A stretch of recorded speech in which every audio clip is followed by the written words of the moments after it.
Well, it's the most dreaded question for any single adult. When are you going to settle down and have kids? But, well, for many, it's simply waiting for the right time. A growing number are choosing to remain child-free by choice. Now, one of them is Queensland author Tanya Williams, who made the personal decision to remain child-free. And with 1 in 4 Australian women never having children, she says it's time to turn the stereotypes around, stop judging and embrace a life without kids. Tanya joins us now live from Brisbane. Welcome to the morning show. Good morning, guys. Child-free by choice. You've written books on the topic. Was this a difficult decision for you to make, or did it come very easily? Look, for me, it came very easily. I always knew that I didn't want to have children, so it wasn't an actual choice as such. I knew from a very young age that kids were just not going to be for me. It was not something that I wanted. But look, I think for some women, it certainly can be a hard decision, because obviously there's pros and cons to any major life decision, because it's one of the biggest decisions you'll have to make in your whole life. But I think it is important, if you do make or are trying to make that decision, that you have the right conversations with the people around you. So I had a conversation with my husband before we got married and said, I don't want children. If that's something that you want, then this is not going to work. And, you know, we had some very frank conversations around that. He was fine with it. We have a great life without kids. So, you know, it can be difficult, but for me, it was always something innately I knew I never wanted. Yeah, how do people react when you sort of let them know like that, you know, you don't want kids? What do they say? Look, it varies, certainly. The people that know me, so my friends and family, are certainly, you know, used to the fact that I don't want children. They're very supportive of me and my decision.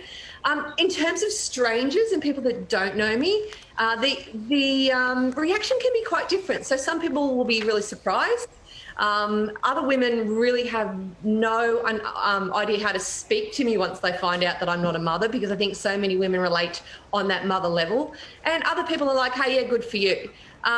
You know, thank God the negativity is starting to get less and less for me as I've gotten older. Certainly when I was younger, it was a different situation. But now that, you know, in my 40s, you know, the question isn't, you know, as obvious, or doesn't happen as often. So it's a little bit different. But, you know, the reaction, you know, unfortunately, there still is a lot of negative reaction out there to women of all ages, which really needs to change. Well, and what would your advice be to someone, therefore, who is dealing with negativity? You know, they could be in their early 30s or mid-30s, and what advice would you give to them about dealing with, you know, people, usually strangers, no doubt, who weigh in with an opinion? Look, I think it's really important to give a voice.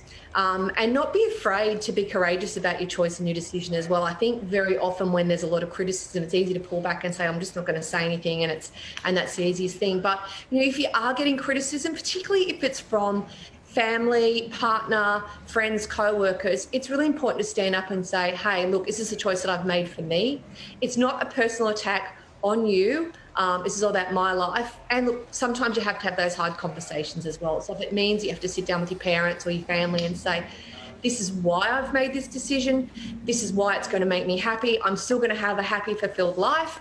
This is just what I want for you, for me. And reminding them as well that, you know, they made choices that were right for them. So you should be entitled to have, you know, the same choice and happy, and for them to support that. Gee, it's been a shocker year, hasn't it? Particularly stressful for parents due to the pandemic, the uncertainty, homeschooling, financial pressures, the list goes on and on. Have you heard this a lot this year? Aren't you so lucky you don't have kids? Have you heard it lots this year?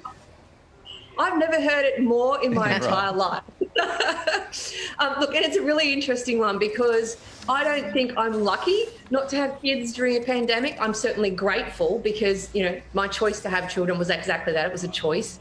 So I don't bring luck into the equation. Certainly I'm grateful. I haven't had to deal with homeschooling or dealing with the, you know, balance of working from home and having kids at home and all that sort of stuff. But look, I certainly appreciate how hard it is for parents who are going through that. And I've got lots of friends who have children. So being the child-free one, I can offer them a little bit of extra support and you know, maybe have a sneaky glass of wine with them, or just say, how are you going? Is there anything I can do to help, you know, to provide some emotional support? So, and the other thing as well is, people think because you don't have children that you have no problems in life. And, you know, my life isn't all fairy tales and unicorns. I've still had plenty of issues to deal with during COVID. They've just been different issues to what a parent has been facing. So But yeah, it's certainly one that I've heard a lot about. Oh, you're so lucky, and what has nothing to do with it. All righty. Tanya, lovely to talk to you this morning. And congratulations on the best pandemic backdrop as well. Child Free, Happily Ever After is the book. Thanks.